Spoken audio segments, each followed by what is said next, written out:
welcome to the Head Above Water program. The reason I use this analogy, head above water, is because Victor and myself have worked with so many people over the last 30 years of coaching who will start to exercise and eat better and maybe do a little bit of breath work, and they're like, yes, this is it. I'm living. This is living. And I'm like, wait. You're just finally able to not be drowning.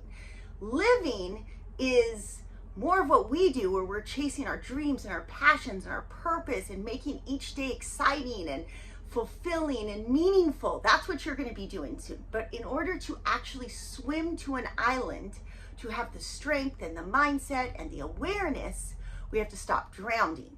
And so we live in a society where drowning is so normal, right? It's just so common. You are valued more if you are busy, right? How often do you catch yourself saying that? Like, hey, what's going on? Oh man, I'm so busy. Do you ever think about that? Maybe you say that because if you're like, dude, I'm just great, I'm just chill, like people might think you're lazy. They might judge you. They might get jealous of you and reject you, okay? So in order for us to get our head above water, we need to cut off all these anchors that are common, that we just think are just so normal. This just must be life. This is the way it is. Like, we rush around to jobs, we sit in traffic, we have lots of sports for our kids. We grab fast food if we have to because we're so busy. And instead, what we're going to try to do over the next 30 days is help you stack habits that become autopilot for you, so that your head is above water. And then when you're not drowning with bad food and toxins in your food and a busy schedule and a shallow breath and lack of awareness of your thoughts, those are all the anchors pulling you down, right? All the obligations, the responsibilities, those are all anchors pulling your head down. And when we start cutting those away, you get your head above water, all of a sudden you're like, I can breathe. I'm putting good food in my body. I'm doing movement that makes my body feel good. I'm making time to observe my thoughts and process some emotions. All of that starts to happen for you. And then you have the space to go, you know what? I want that thing over there. That's my best life. I want this island over there. Okay, and in order to do that, when you finish this program, you're going to go through the self-understanding quest, and you're going to be able to really define what it is that what your best island is. It might not be what mine is, okay? So it's really important that we understand how stress is causing us to release cortisol. Okay, cortisol is a stress hormone.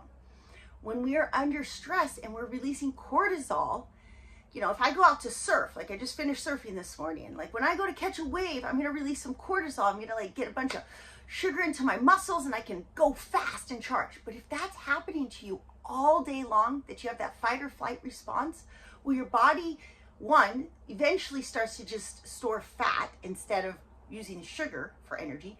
And you're going to also have a decrease in your adrenal function. That's why we call in these workbooks, we interchange like stress with adrenal fatigue and getting your head above water. They're all related, right? You release cortisol and your body goes into fight or flight. And if it's just for a short amount of time, it's great. It helps you. But if it's constant all day long, eventually it wears out your adrenals, and then they're not good at creating the stress hormone to begin with. Okay, so then you end up that's why there's like so many symptoms when you read the workbook. Don't worry though, like you get to the root of this and you get your head above water, all the symptoms will disappear, okay? You hopefully you already know Victor's story about this and how we healed him from it, but if you don't, I encourage you to learn more about his story with adrenal fatigue. And it was hard, but there is a way, and we have the hack for how to get yourself out of it now. So first thing you're going to do is I want you to look at the prompts below, and I want you to sit and contemplate. We use this word contemplate a lot, but it means don't just like necessarily go and write on first thing that comes to your mind. You can, but also sit in it for a day while you're driving to work or running errands or in the office. Like, think about these further and let them resonate in your body. Feel into them. Meditate if you need to on them. and really think about like, why do you feel these beliefs? Why do you feel like being busy is important? What is the actual deeper fear that staying busy is protecting you from? Okay, so you're gonna like contemplate these questions below. The next part of before you go on to phase 2 is to really sit in the space and ask yourself, what do I believe about stress and healing? Do I really believe that stress could be making me sick? Is there a link between my thoughts and my emotions, and then my emotions to my health? Okay, this is a very important thing, because I can tell you what's making you sick. I can tell you, hey, your thoughts are causing these emotions, your emotions are making you sick. That's not the same as you coming to that conclusion yourself, or hearing it. Maybe you need to listen to Dr. Gabor Mate, or listen to Joe Dispenza, or somebody else than me. But it's really important, in order to heal, is you have to believe that that is your path to healing. If you feel like, no, there's like a pill out there that I could take that could solve all of this, then this might not be the best path for you. But if you believe in your soul that, man, I got myself into this, it wasn't really my fault. I mean, society told me a lie. They told me that I'd only be valuable if I was busy, and now I'm busy and I'm sick. That's not cool.